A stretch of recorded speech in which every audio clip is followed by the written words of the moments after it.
fue solicitada la presencia de alguien que supiera mucho sobre este tema, que es cannabis medicinal. Sí.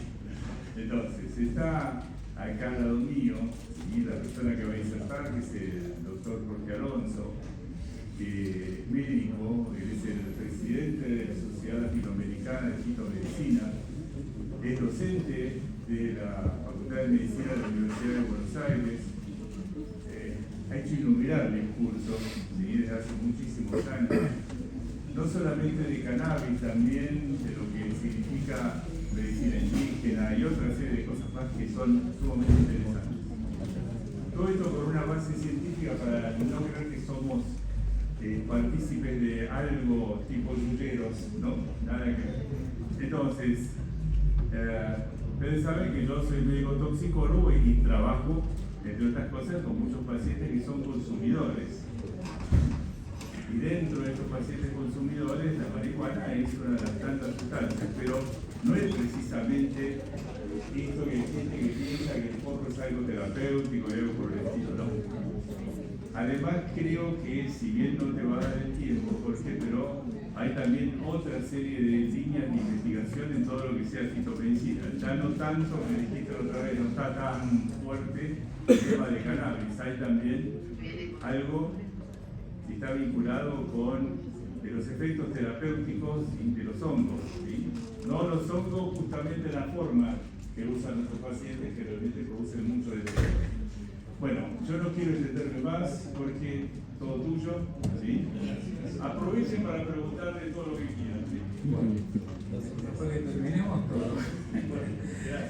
Bueno, ante todo, muy buenas noches, encantado de estar aquí presente, muy contento por esta invitación de Julio, a poder hablar de esta temática que en su momento causó bastante revuelo, ameritó una legislación propia para la temática del cannabis y bueno, la idea era poner un poco las cosas en orden con respecto a esta charla sobre aquello que puede ser realmente útil, aquello que realmente puede ser tóxico para la salud y ver en qué situación estamos hoy en día respecto al cannabis medicinal.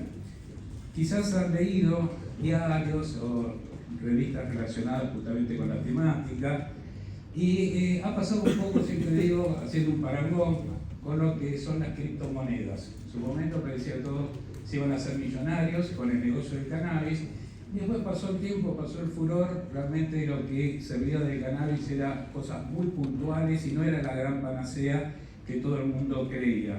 De hecho, cuando surge el tema de la legislación de cannabis, se invitó a todas las provincias a participar para los cultivos.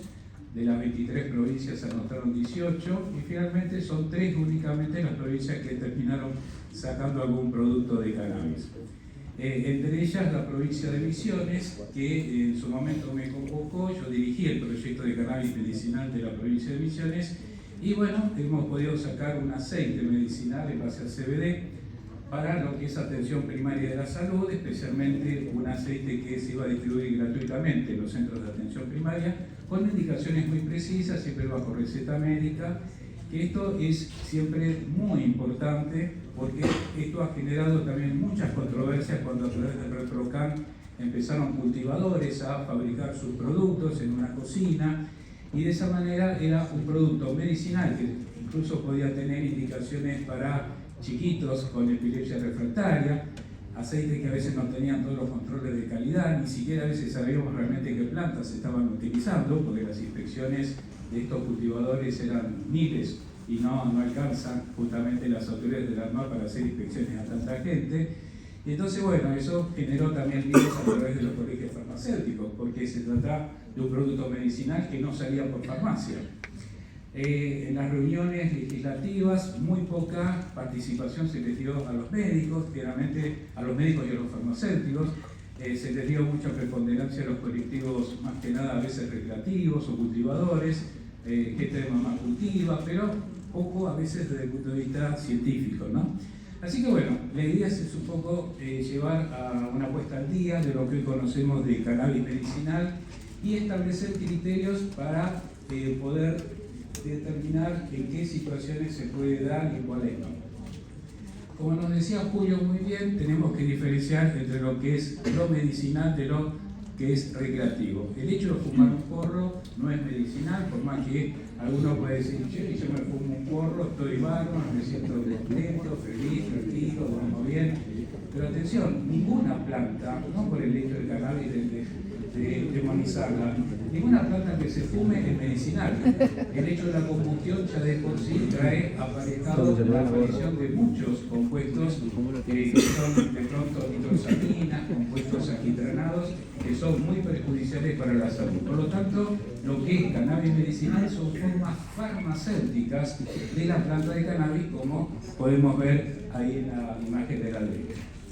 Cuando hablamos de cannabis tenemos en realidad que hablar de 4 variantes o variedades. Tenemos la cannabis sativa, la cannabis índica, la cannabis ruderalis, que el ruderalis significa rural, que es la que aparece a veces en los campos, y los híbridos, que hoy quizá pueden ser mayoría, que son mezclas para poder a veces potenciar algún tipo de cannabinoide. Estos híbridos surgieron más que nada en el ámbito recreativo para que poder obtener plantas que tuvieran mucho más del 4% de THC. Justamente la planta a veces, la común, la sativa y la índica tenían aproximadamente un 4% de THC, de tetrahidrocannabinol, y estas hibridaciones buscaban generar plantas con mucho más porcentual para los efectos precisamente recreativos.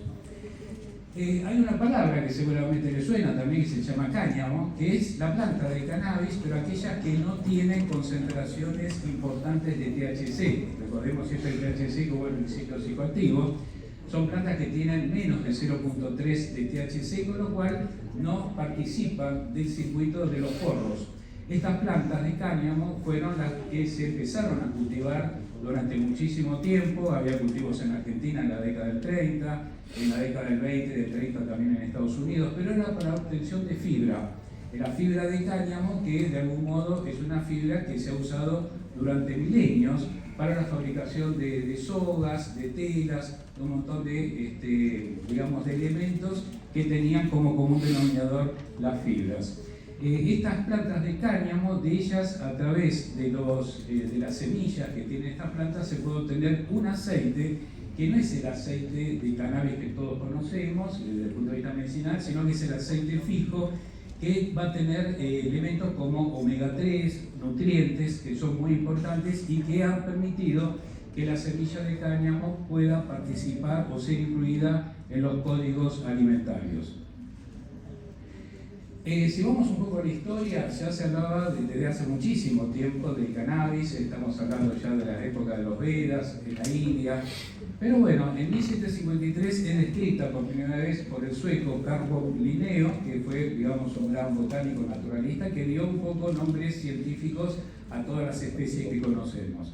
En 1845, Jacques Moreau descubre los efectos negativos en el área cognitiva, o sea, atención, que esta cuestión del deterioro cognitivo que trae aparejado el hecho de consumir cannabis en forma más que nada, como decimos, de porro, ya había sido escrito muchísimo tiempo atrás. Ya también el cannabis tenía ciertas indicaciones para lo que podían ser dolores, especialmente jaquecas, dolores menstruales. De hecho, la reina Victoria, a la cual le traían las especies de la India a Inglaterra, le hacían inhalar sus médicos el cannabis para calmar precisamente sus dolores. En 1896 aparecen los laboratorios, entre ellos Eli Lillis y Parker Davis, que empiezan a fabricar los primeros remedios en base a cannabis, que tenían una indicación más que nada para el tema de tos, catarros, etc. En 1920, a través de los llamados sultanes de Turquía, ellos tenían los harenes, y los harenes generalmente se fumaba hashish, y ese hashish, que en la medida que es un derivado precisamente del cannabis con una altísima concentración de THC, empezó a darse precisamente a los soldados porque se veía que el hecho de consumir hashish los envalentonaba, los generaba agresivos, y de esa manera entonces esa agresividad era trasladada a los campos de batalla. De ahí que de la palabra hashish viene después hashishin en árabe, y de ahí la palabra asesino, que viene en el español, justamente caracterizado por esa virulencia con capacidad de matar gente. En 1937, a partir de demasiados efectos adversos que provocaron los primeros remedios en base a cannabis, fue retirada de la farmacopea de los Estados Unidos. No obstante, hubo un cono de sombra prácticamente de más de 30 años, hasta que en 1963 se empieza a aislar un cannabinoide, que es el CBD. A continuación, al año siguiente, se aísla el beta-9-tetrahidrocannabinol. Esto es más que nada investigadores de Israel, por eso Israel tomó un poco la batuta en todo este asunto del cannabis. Y en 1981 la revista The Lancet ya publica los primeros trabajos para el uso de cannabis en vómitos, especialmente los vómitos irreversibles a través de la quimioterapia oncológica, ¿no? Como un remedio que podría resultar bastante útil. El cannabis también participó de la industria, más allá de las sogas. Esa fibra dura se trasladó al parque automotor y fue Henry Ford, ya en la década de 40, saca los primeros modelos que fueron primero realizados en 1937, pero la gran producción y la venta en la calle apareció en 1940, de autos con carrocería en base a cannabis, o sea, a la fibra de cannabis. Era una carrocería muy resistente. De hecho, las publicidades que pueden ver de época en YouTube, van a encontrar las publicidades donde hay gente que con martillos trata de destruir la carrocería y no se rompe. Entonces, realmente fue un artilugio de venta por esta carrocería. Lo que pasa es que había que hacer cultivos para obtener esta fibra, no estaba bien visto el cannabis ya en la década de los 40, ya había sido retirada la farmacopea, había mucho miedo y esto llevó a que Henry Ford lo retirara el producto del mercado. El cannabis, como les decía antes, participó en muchas formulaciones, en distintos tipos de presentaciones. Cannabis indica. Tenemos, por ejemplo, tabletas para la tos infantil, ¿no? Fíjense que tenía extracto de cannabis, pero también tenía extracto de belenio negro. El belenio negro era una planta que usaban las llamadas, entre comillas, brujas del medioevo, que tenía precisamente el belenio negro, escopolamina, que era un alcaloide de tipo alucinógeno, que recordemos siempre, en la cosmovisión antigua, la introducción o la ingesta de plantas alucinógenas no era para drogarse, lo usaban los chamanes para conectarse con los espíritus que estaban invadiendo el cuerpo de una persona enferma y de esa manera batallar contra esos espíritus para lograr la salud del paciente. Nunca era con ánimos recreativos. Pero bueno, esto se lo estaban dando a los chicos, se imaginan, escopolamina encima con cannabis, y no era precisamente CBD, ¿no? Eran plantas que tenían también THC. Se colocan 6 tabletas en agua, se dejan disolver y se daba en cucharaditas. Bueno, si nos mantenemos un poco a la década del 20, del 30, del 40, y podemos decir que la medicina con estos productos era bastante cruel, ¿no? Fíjense que teníamos los famosos jarabes también de heroína de Bayer, donde tenemos, por ejemplo, la fotito acá a la derecha, el nene que dice, el nene, por favor, mamá, dame el jarabe.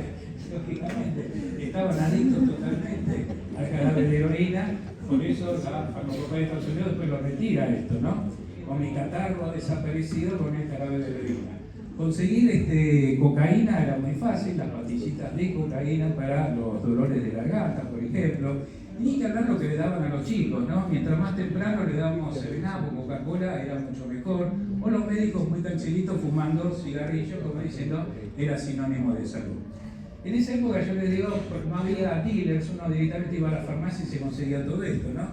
O sea, no hacía falta tener que entrar en circuitos de búsqueda de drogas ilegales. Bien, entrando entonces un poco ya en la temática de cannabis, sabemos de que las plantas, que son los cogollos femeninos, los que se van a usar, tienen una cantidad de principios activos variados, pero los principales son los llamados cannabinoides. Hay aproximadamente 113, algunos han descubierto algunos más, algunos los clasifican ya en 118. El más importante sigue siendo el beta-9-tetrahidrocannabinol, que representa 1 o 2%. Y luego tenemos compuestos que son terpénicos, que van a formar parte de lo que se denomina luego efecto séquito, que es un efecto de sinergia entre cannabinoides y terpenos, y de esa manera hay una mayor actividad desde el punto de vista farmacológico. Tenemos también un delta-9-THC, ese es el psicoactivo, pero también tenemos otros que digamos son estructuras muy similares pero que no son para nada psicoactivos. El cannabidiol no se considera psicoactivo a pesar de que tiene una actividad en el sistema nervioso, pero no es desde el punto de vista de las actividades relacionadas con el THC. Los otros cannabinoides que han sido estudiados, tenemos el CBC, CBG, CBN, THCV, hay muchos más. Cada uno está teniendo algunas investigaciones interesantes, algunos en el campo de la inmunidad, algunos en el campo de la microbiología, pero por ahora no tenemos un N, o sea, un número adecuado de pacientes que estén en ensayos clínicos con este tipo de cannabinoides como para sacar conclusiones positivas. De hecho, hay algunas combinaciones de CBD, por ejemplo, con CBN, que mejoran la calidad del sueño respecto a CBD solo, pero bueno, por ahora, si lo decimos, está faltando un poquito más de evidencia en este aspecto. Los terpenos, que es un poco el otro grupo de sustancias que se sinergizan con los cannabinoides, son alfa-pineno, beta-pineno, bueno, son todo este grupo que son moléculas muy conocidas que están presentes en otras plantas medicinales y que realmente tienen efectos interesantes. Muchos de estos terpenos tienen actividades antimicrobianas interesantes, algunos también inmunoestimulantes, de modo que lo que se busca muchas veces son estas sinergias para obtener resultados mejores. Volvemos a la semilla de cannabis, una semilla que va a tener un aceite fijo. Este aceite fijo es el que se considera en los códigos alimentarios, que va a tener, por ejemplo, un 30% de aceite en base a omega 3 y omega 6 en una relación considerada óptima desde el punto de vista de lo que es la relación entre unos y otros. Fíjense que tiene un 25% de proteínas, esto es muy interesante, 27% de hidratos de carbono, tiene 27,6% de fibra dietaria, es decir, constituye realmente un alimento que por eso muchos países lo han legislado esto para incorporarlo en los códigos alimentarios. De hecho, las semillitas estas de cannabis, así como las semillas de amapola, que las habrán visto en muchos casos, se añaden a sopas, se añaden a panes, a muchos productos para su consumo, pasteles, incluso café, etc. También este aceite forma parte de la industria de barnices, de pinturas, de cosméticos, de jabones. De hecho, entonces, por eso la planta es una planta interesante para su cultivo, pero para poder obtener también estos recursos y no solo buscar el tema de los cannabinoides. Bien, el 7 de agosto del 2023 sale la reglamentación en Argentina que justamente autoriza los cultivos de plantas de cáñamo precisamente para la obtención de productos para la industria, no solamente medicinales, sino también para la industria como hemos visto. Bueno, el aceite de cannabis, este famoso aceite que empieza a comercializarse, empieza a obtenerse a través de procesos de laboratorio, es un producto que de alguna manera, si vamos a los inicios, cuando aparecían farmacias en la década del 40, los aceites de cannabis, en realidad las tinturas de cannabis que a veces se mencionaban como aceites, porque a veces le ponían una base oleosa que optimizaba la biodisponibilidad de los principios activos, especialmente de los cannabinoides. En principio las extracciones se hacían con etanol y eso permitió que la industria luego empezara a trabajar también con etanol para obtener aceites de buena calidad para el desarrollo de una industria de cannabis que fue muy floreciente en la década, digamos, del 2010 aproximadamente, pero que luego un poco se fue viniendo a pique. Los métodos de extracción, como dijimos, puede ser etanol, también está el dióxido de carbono supercrítico, que es quizás el mejor, pero requiere aparatos muy costosos, realmente son muy caros, pero tienen una pureza realmente impresionante y no todos apuestan a este tipo de productos porque después tienen que ver los costos. A veces quien usa dióxido de carbono supercrítico va a tener un precio de salida muy alto en el mercado y el que usa etanol, que es algo mucho más sencillo, va a tener un precio competitivo más económico, ¿no?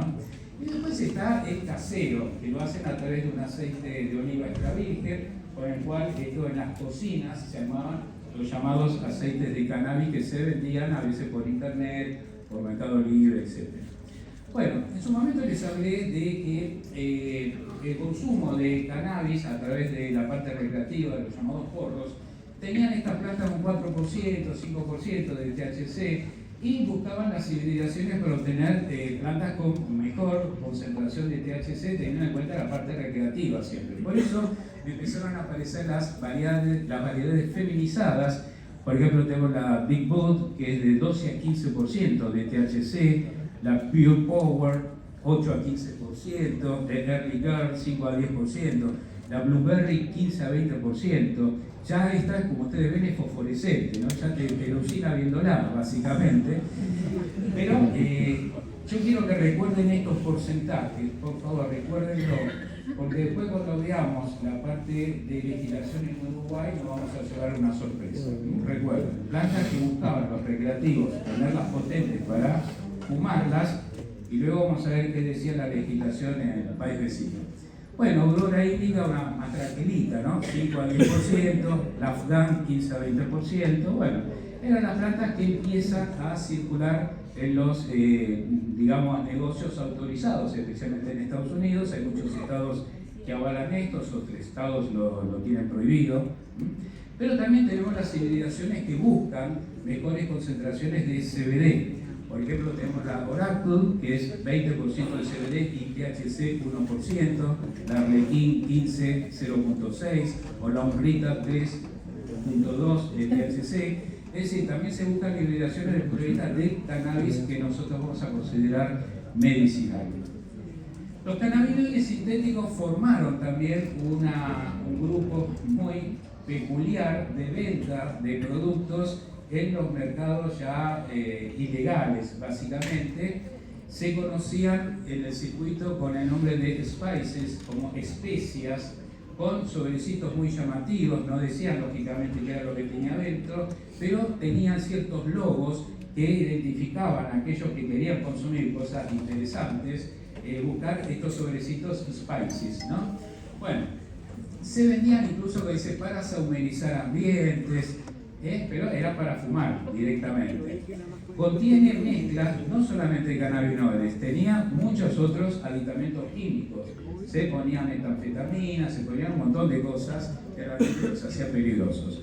Los nombres comerciales teníamos el Spice, el Fake Weed, Monrocks, bueno, Fuego de Yucatán en México. Eran siglas muy del ámbito de los consumidores que ya identificaban y sabían que esto había que comprarlo. Bueno, en Estados Unidos ya ocupan el segundo lugar después de la marihuana tradicional entre las drogas ilícitas, y especialmente el grupo, digamos, de mayor cuidado es el de los estudiantes de la secundaria, que son los que más consumen los spices respecto a, dicho ya, de fumar porros, ¿no? Ya directamente van a esto.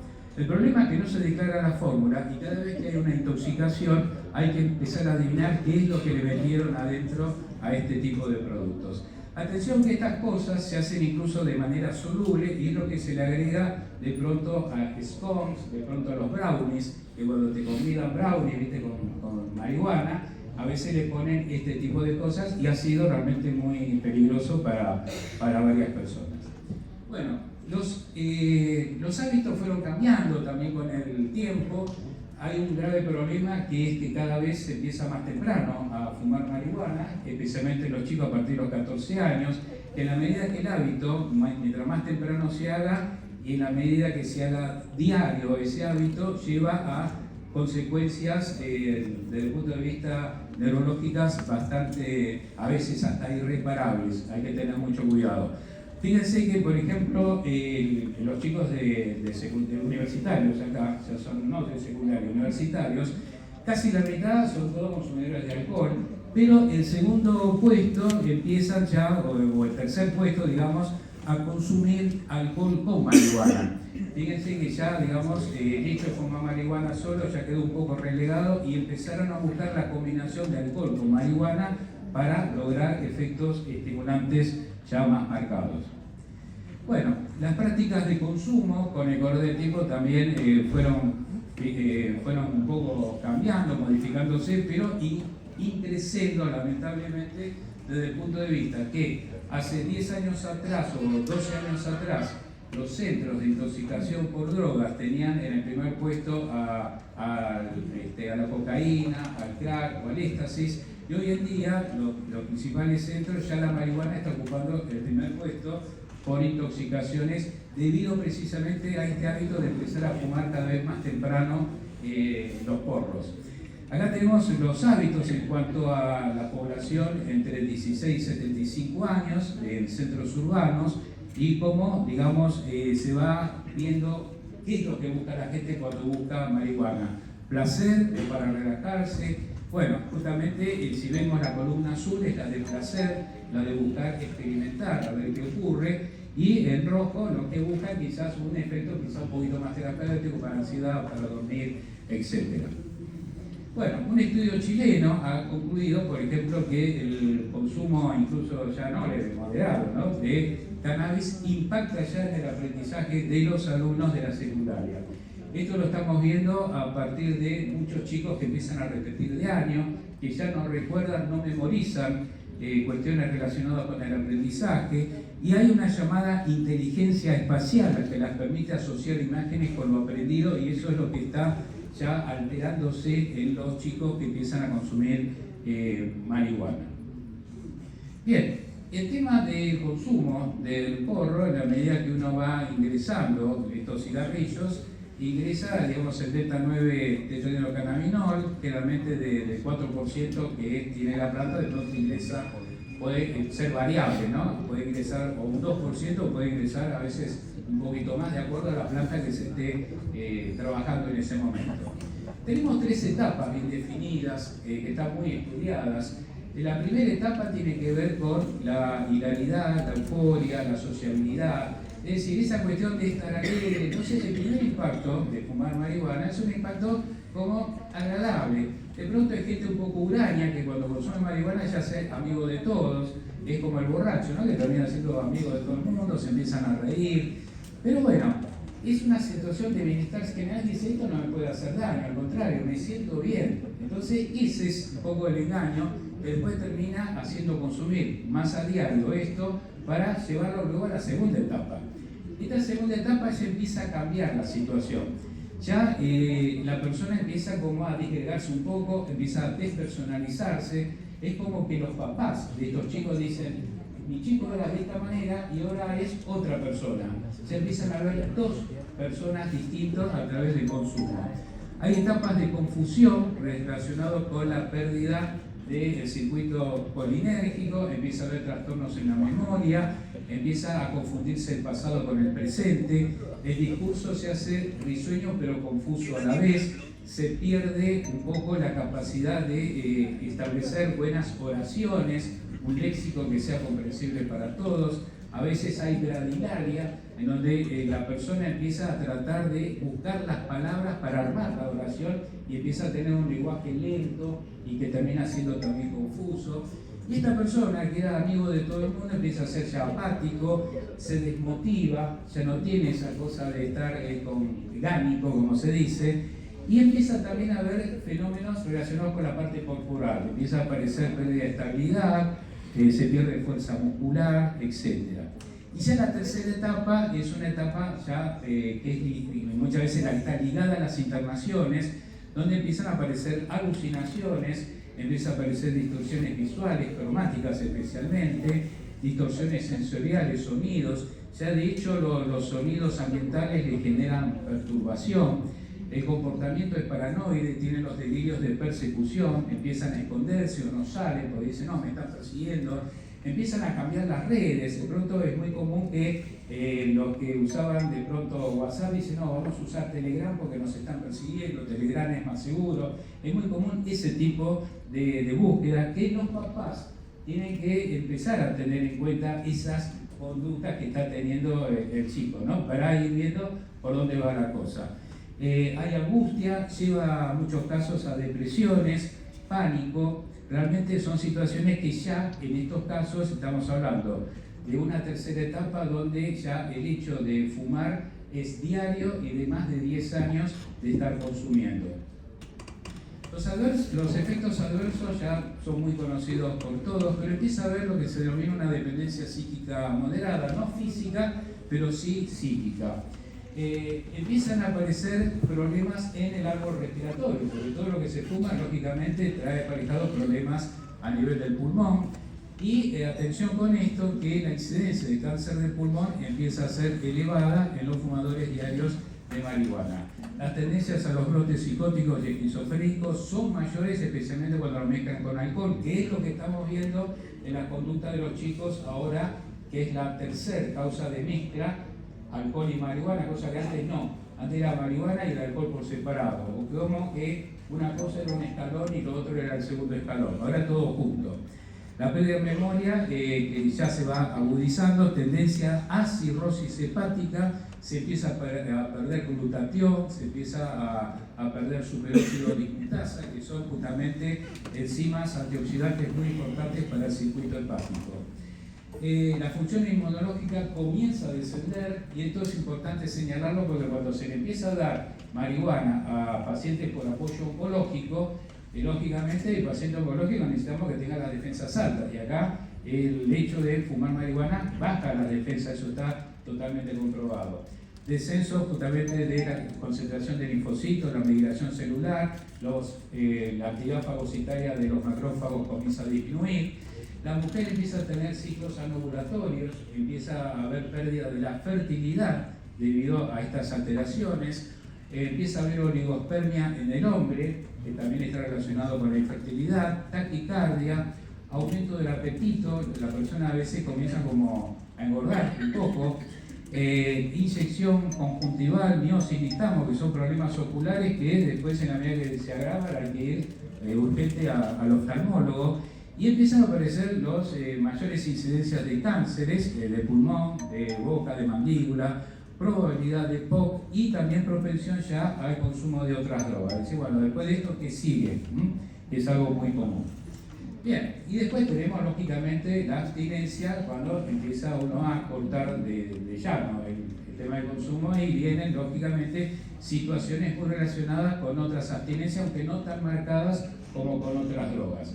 Pero bueno, empiezan a aparecer temblores finos, sudoración, diarrea, mialgia, fotofobia, es decir, no cosas quizás tan como con la cocaína, con el crack o como el LSD, pero que son también importantes para tener en cuenta.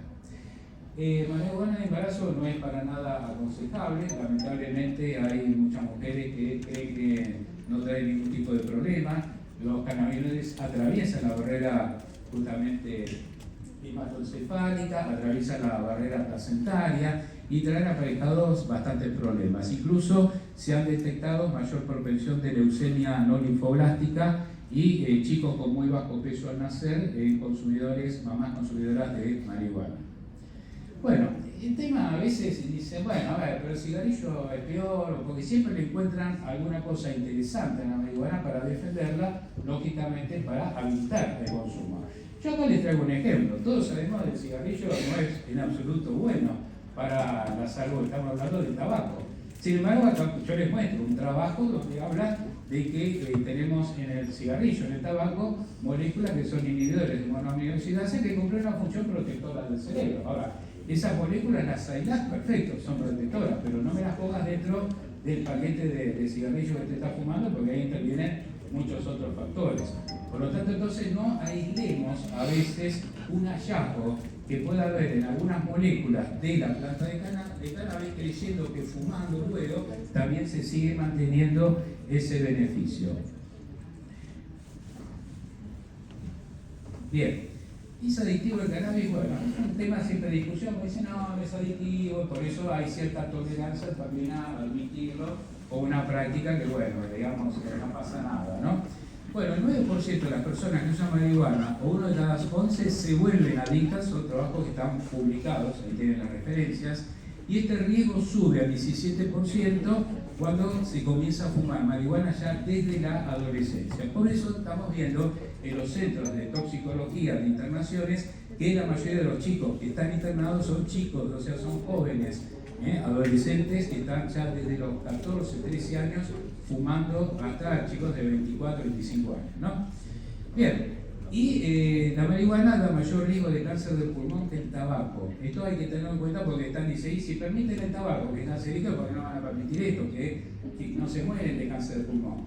El tema es el siguiente: cuando se analiza un poco los compuestos del cannabis versus los compuestos del tabaco, se considera que es más peligroso para el cáncer del pulmón los del cannabis. ¿Por qué? Por una sencilla razón que tiene que ver con la frecuencia.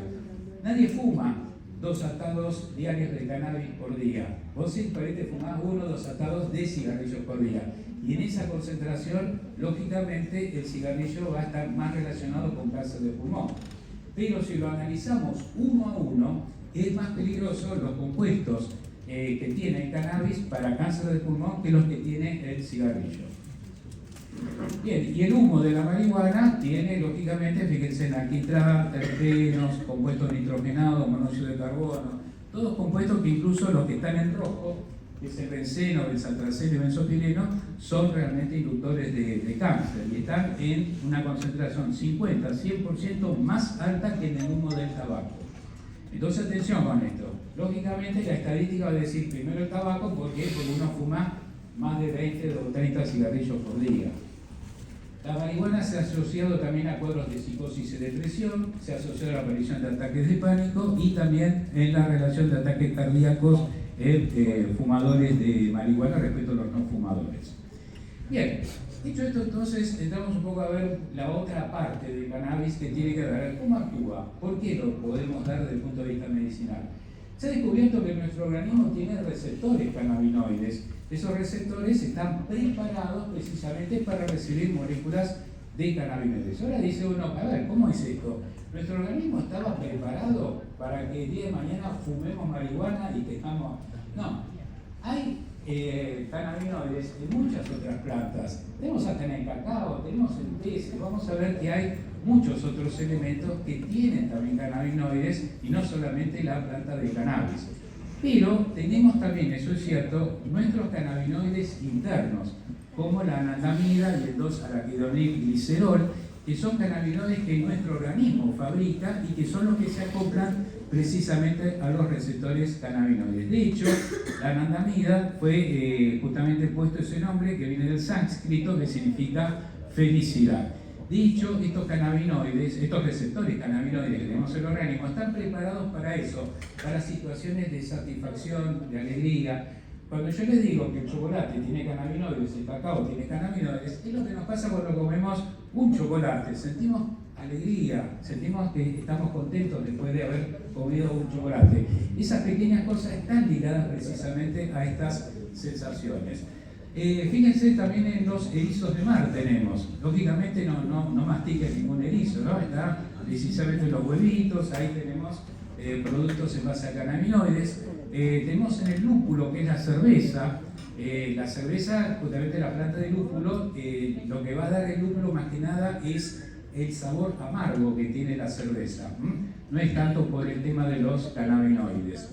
Tenemos peces que forman parte de los platos gourmet en Japón, que son muy caros, y esos peces desecados, como si fueran realmente caviar prácticamente, bueno, son en base a peces seleccionados con cannabinoides. Bueno, estas anandamidas naturales que tenemos en el cuerpo van a participar en el circuito de controlar el hambre, alivio del dolor, mejorar la calidad del sueño y también ligado a lo que dijimos recién, la felicidad, estar de alguna manera contentos, activos, etc. Se ha descubierto que cada órgano tiene receptores cannabinoides y se han dividido en receptores CB1 y CB2.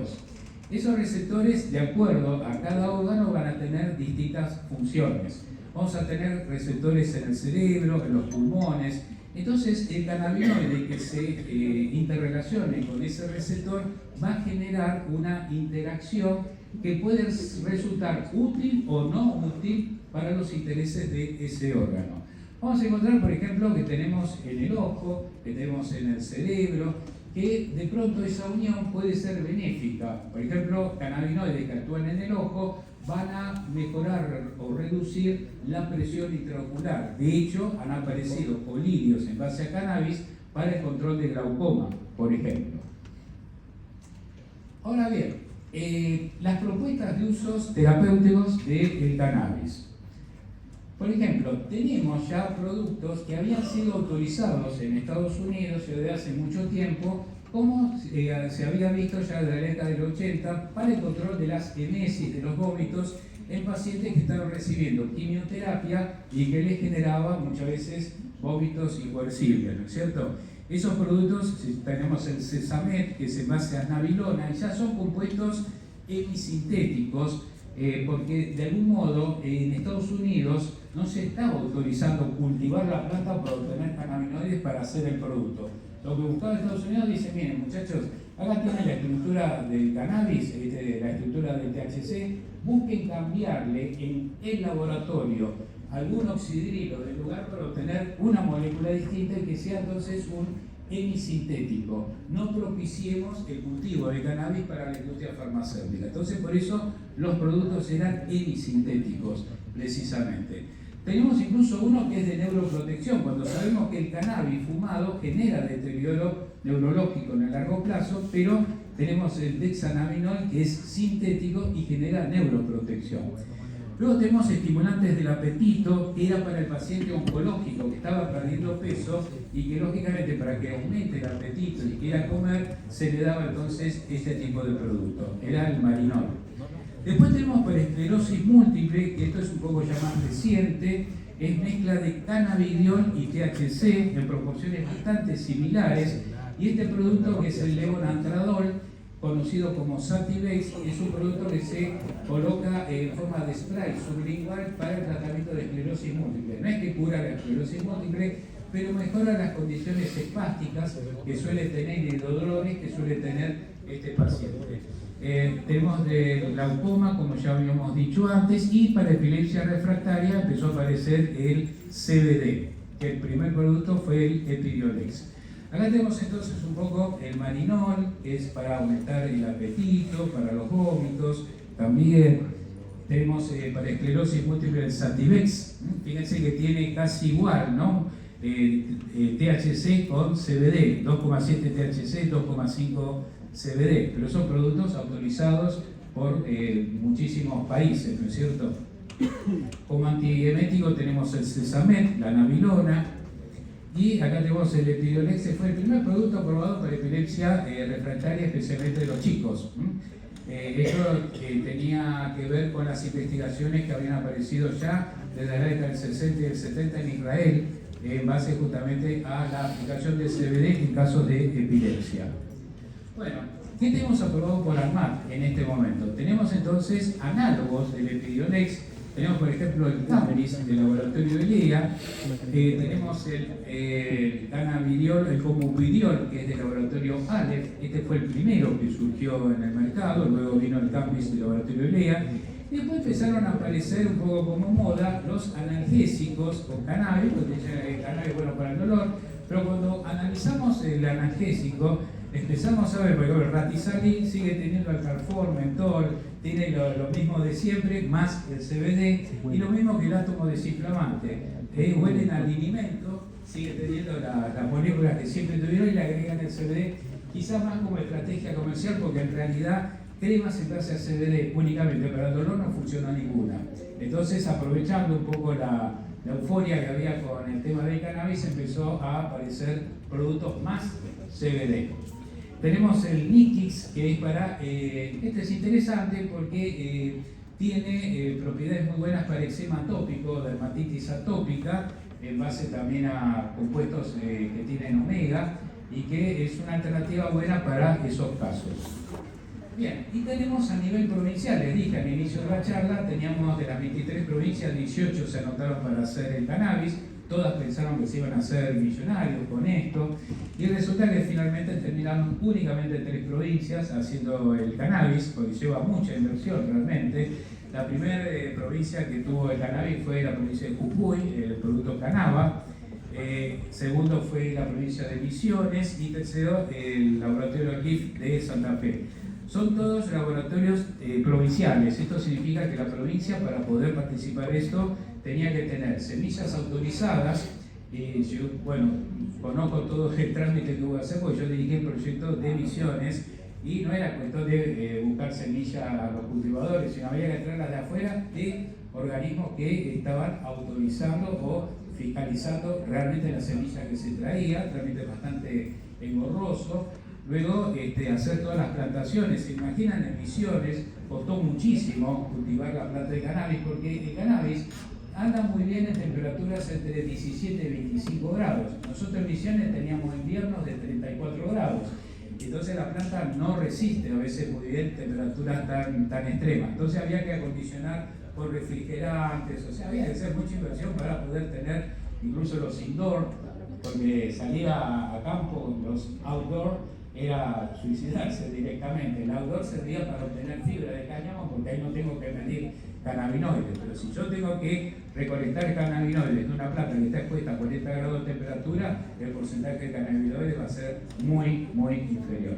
Así que bueno, estos son los 3 productos que están autorizados por ahora a nivel provincial. Esto significa que no es que de pronto uno puede, si querés alguno de estos cannabis, tenés que ir a la provincia y en la provincia te lo pueden dar siempre con una receta. Estos eran un poco el lugar donde nosotros teníamos el cannabis, en la provincia de Misiones, los cultivos. Y tuvimos la posibilidad de que Canadá fue uno de los países que más avanzó con el tema de cannabis, y se hizo un libro de cannabis donde el gobierno de Canadá nos permitió, en este caso, hacer el prólogo de este libro para todo lo que es habla hispana. De hecho, bueno, tuve la suerte de hacer el prólogo de este libro, que se ha distribuido entre todos los países de habla hispana, con todo lo que es las propiedades del cannabis medicinal. Bien, los niveles de evidencia del CBD, recordemos que fue una investigación de israelíes. Acá tenemos la foto de Meshulam, que falleció relativamente hace poco, hace un par de años, que fue quien descubrió precisamente el CBD y luego también el THC. El mecanismo de acción del CBD no está del todo esclarecido. Por ejemplo, sabemos que los receptores cannabinoides están muy ligados al THC, pero no tanto al CBD. El CBD no tiene una afinidad directa a los receptores que nosotros tenemos en el cuerpo. Entonces, ¿cómo actúa entonces el CBD? Y actúa por mecanismos indirectos, actúa a través de agonistas que interactúan con los receptores cannabinoides, o sea, actúan por vías paralelas que terminan confluyendo finalmente en el receptor cannabinoide, pero no de manera directa. Los niveles de eficacia podemos resumirlos en que están realmente avalados. Epilepsia refractaria de los chicos, sí, que son los llamados síndrome de Dravet y de Lennox-Gastaut. Puede también en cuadros convulsivos en los adultos, el tratamiento de gliomas, que son justamente tumores cerebrales. Esto es lo que realmente tiene una eficacia validada a través de ensayos clínicos, a través de lo que nosotros llamamos medicina basada en la evidencia. También reduce las convulsiones de cuadros epileptiformes que pueden simular, digamos, epilepsia, como la esclerosis tuberosa, síndrome de Sturge-Weber, etc.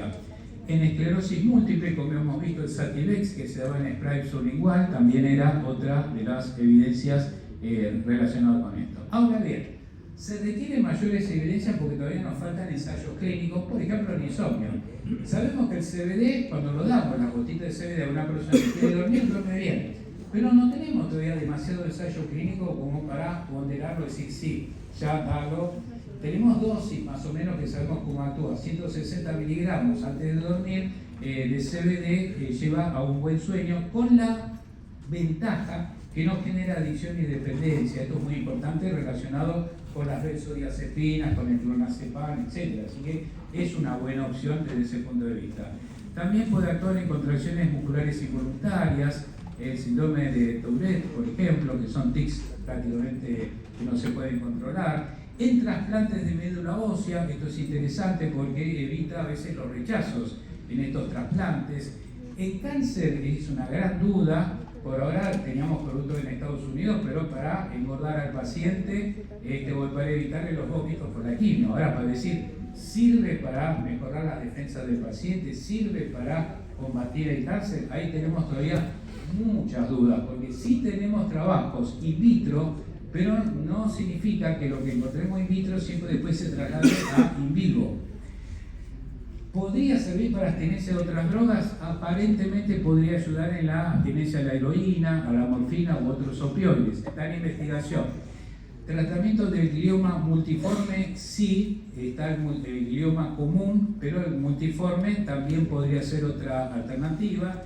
Y en las encefalopatías hipóxicas del neonato podría ser también una buena opción. Pero por ahora de este cuadrito se requiere aún mayor cantidad de evidencia.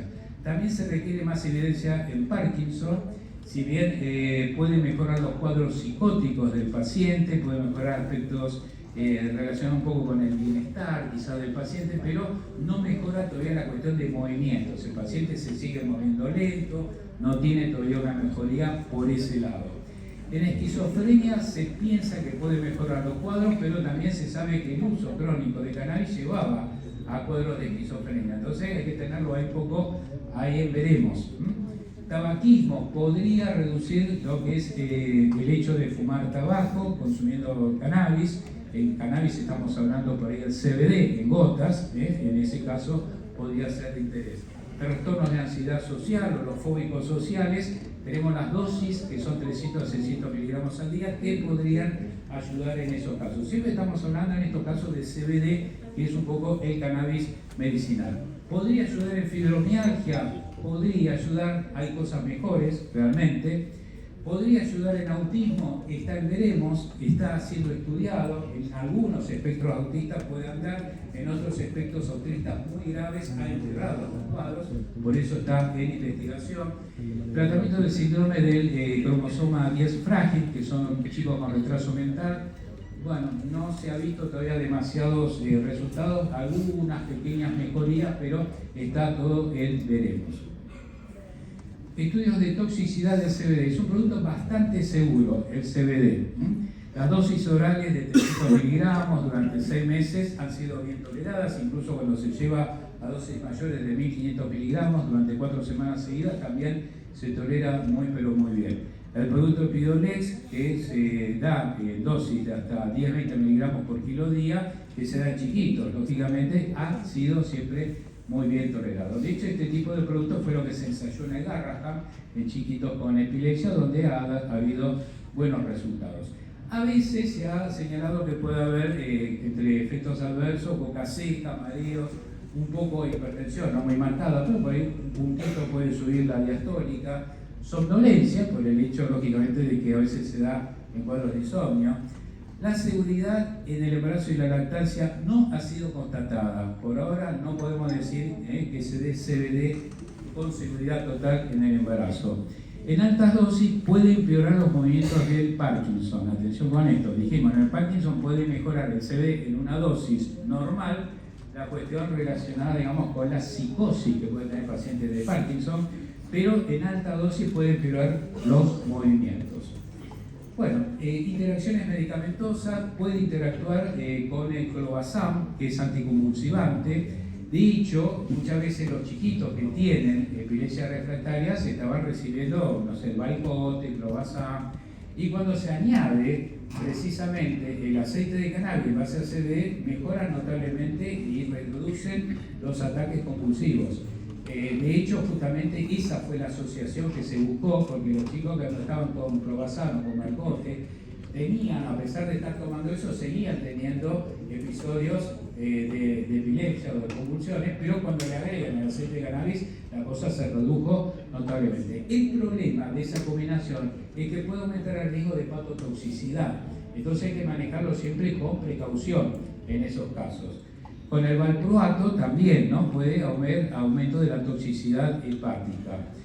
A ver, acá empiezan a aparecer muchas veces, y yo como investigador del tema de plantas medicinales de hace muchos años, tenemos también otras plantas que han actuado bien en epilepsia refractaria. Yo voy a mencionar una que es muy común, que es conocida por todos, que es la valeriana.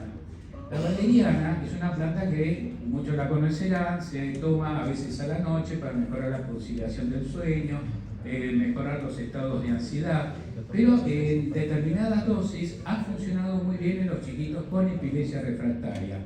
Entonces, por ejemplo, yo lo he tenido en casos de chiquitos con parálisis cerebral que convulsionaban a diario, le habíamos dado, cuando no teníamos cannabis, estoy hablando de mucho tiempo atrás, y no funcionaba el balcote, empezamos a dar tintura de valeriana en gotitas, reducido con agua, lógicamente, y las convulsiones se reducían notablemente. De hecho, me acuerdo de una paciente, cuando le habíamos dado esto, vino al mes maravillada del resultado que tuvo. Me dice, ¿sabe, doctor?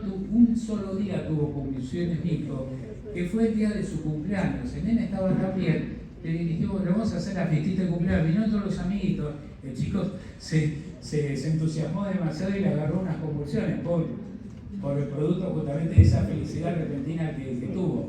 Pero esto voy muchas veces, que hay plantas que no tenemos lamentablemente toda esa propaganda, toda esa cosa detrás para impulsarlas, y nos quedamos a veces a mitad de camino, porque recuerden que las plantas medicinales no se pueden patentar, no son de interés para la industria farmacéutica, algo que no se puede patentar. Entonces por eso va a quedar relegado la tintura de valeriana a la gente que conoce un poco cómo administrar en estos casos, y va a seguir funcionando todo lo demás, el balcote, el cloazam, etc.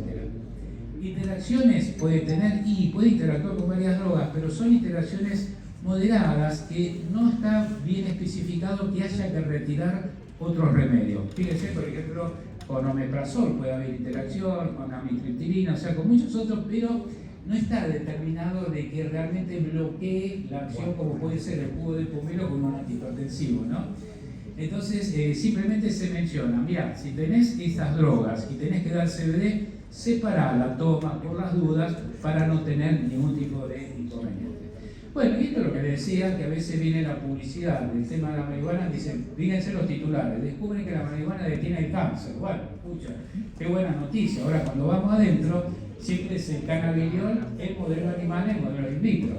Yo les puedo asegurar que tenemos 30.000 veces más evidencia con la cúrcuma en los cánceres que con el CBD. Sin embargo, la cúrcuma no tiene la prensa que tiene precisamente el CBD. Recordemos que todo este tema de cannabis surge un poco a partir de los primeros grupos recreativos que buscaban un paraguas protector, que si dicen, che, si es medicinal, no me metan en cana de fumarlo, ¿no? Si esto es algo medicinal. Entonces, bueno, tengan siempre presente esto que muchas veces es engañoso, ¿no? Diciendo, bueno, ya cura todo. No, no cura, simplemente son estudios in vitro. Es interesante, por ejemplo, el tema del CBD se probó en el COVID, justamente 19, donde había mejorado el tema de interactuar con el acople que hacía el virus sobre lo que era el receptor del ACE2, justamente de la enzima convertidora de la angiotensina 2, y bloqueaba ese sistema, de modo tal de que empezó a darse el CBD y resultó en aerosoles, había resultado útil. Esto no fue en Estados Unidos, en América fue más que nada en Israel, donde se probó.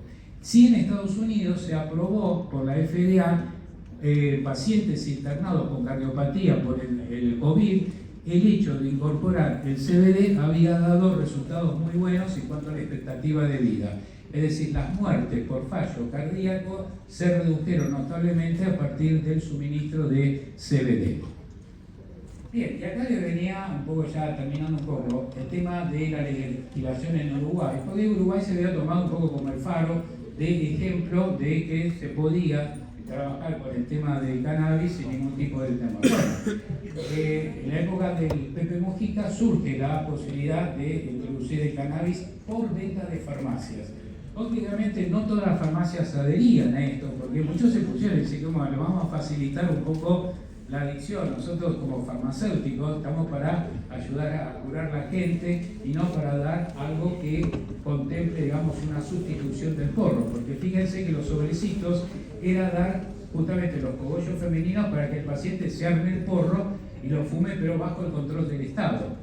Entonces, fíjense, estos paquetitos tenían THC 2%, recordemos la planta tenía 4%, y claro, empezaron a ver lógicamente, hola de gente buscando, después dicen, che, no me pega esto, es 2 nada más, busquemos algo más, no hay algo un poquitito más. Entonces empezó a ver lógicamente lo que se quería combatir, que era el circuito ilegal que te estaba dando híbridos, la blueberry y la fosforescente que te la daban en 15%, y che, esto no sirve. Entonces empezó a haber reclamos, che, denos algo un poquito más. Bueno, veamos a dónde se llegó. Y esto es lo que se llevó. Llegamos a la planta fosforescente. Ya en Uruguay ya se venden entonces 15% de THC y tenemos los dos de 15%, con porcentaje también de CBD, fíjense, 1%, nada, ¿no? Todo prácticamente THC. A ver, sí, también dice, no, que no lo tomen embarazada, que el pibe de 18 tampoco, pero estamos con una cosa peligrosa, porque más allá del 4% empiezan a aparecer los trastornos visuales, los trastornos de paranoia en las personas que consumen altos niveles de THC. Entonces, esto es una conducta realmente muy peligrosa. Dicho, hoy la Secretaría, te digo porque trabajo mucho en Uruguay también, los índices de criminalidad, de asaltos, han empezado a preocupar mucho a Uruguay. Siempre fue un país muy seguro y ahora están relacionando bastante el hecho de que están consumiendo muchísimo de lo que le está proporcionando el propio gobierno, y esto de algún modo está trayendo problemas muy serios. Y atención, esto no es que quita el circuito legal, porque esto es 15%. Están los dealers que dicen, ¿querés 25? Tengo plantas de 25. O sea, te dan a elegir, vas a llegar a la chis dentro de poco. Los chis eran los turcos, que de ahí vino la palabra asesino. Estamos hablando de 50% de THC. Entonces, seguimos en esta escalada. ¿Cuántos años va a faltar para que ya nos vendan el hachís directamente? Bueno,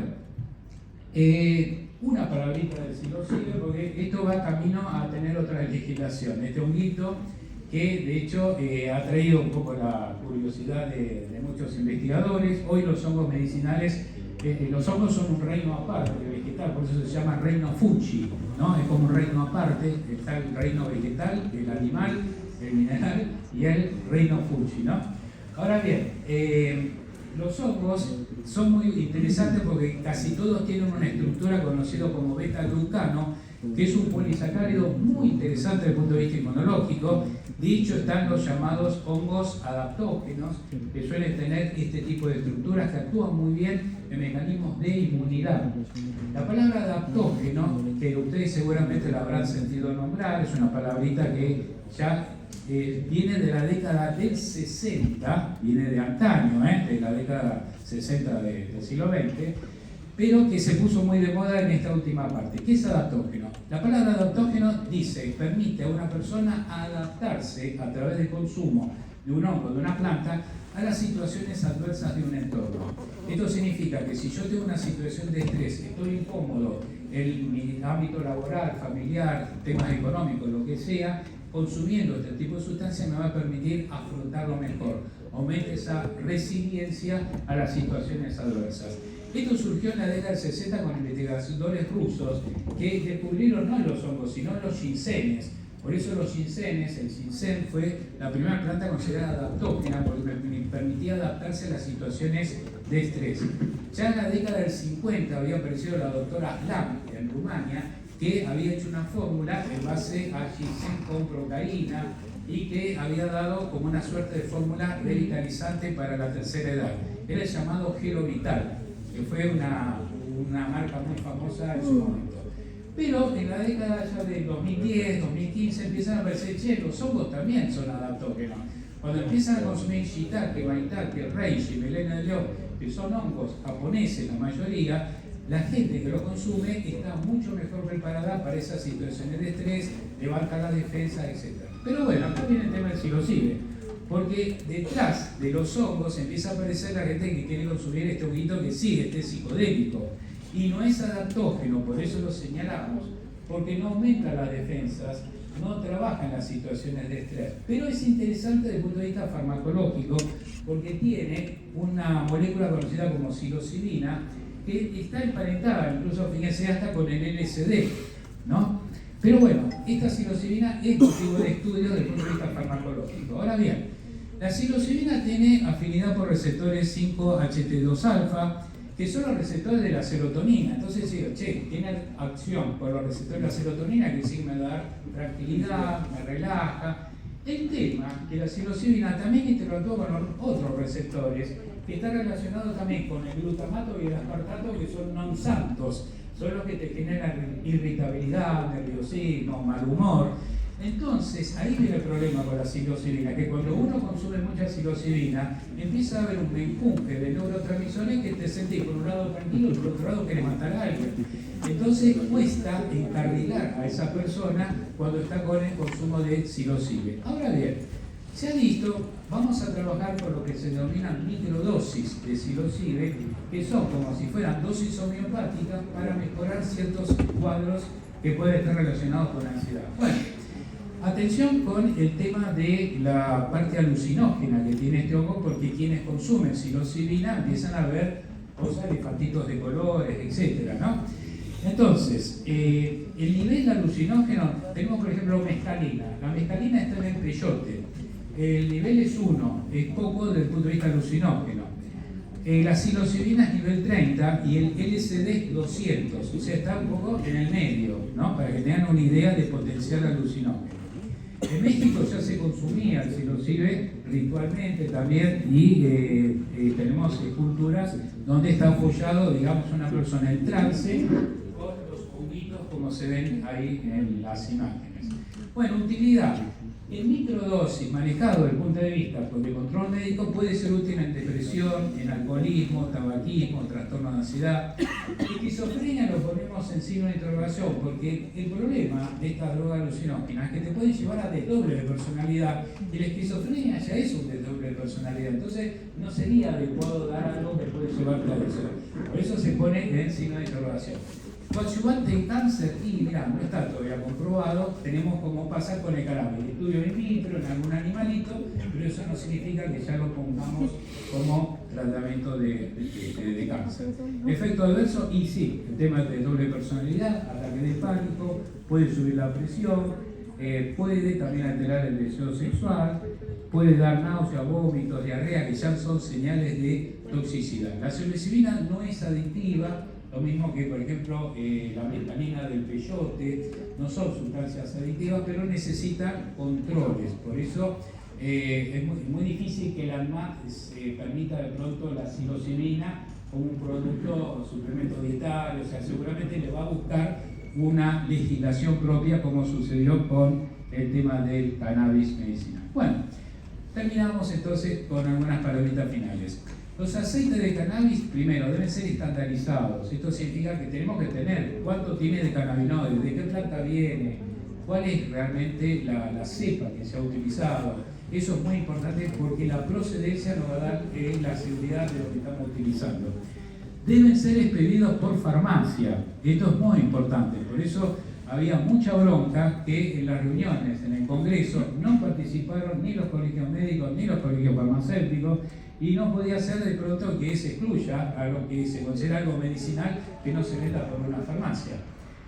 Diferenciar uso medicinal in vitro de ensayo clínico. Esto es muy importante, como lo dijimos anteriormente. Evidencias personales no legitiman un uso. Porque yo puedo decir, sí, ¿sabés que fumo porro y no se me cae más el pelo?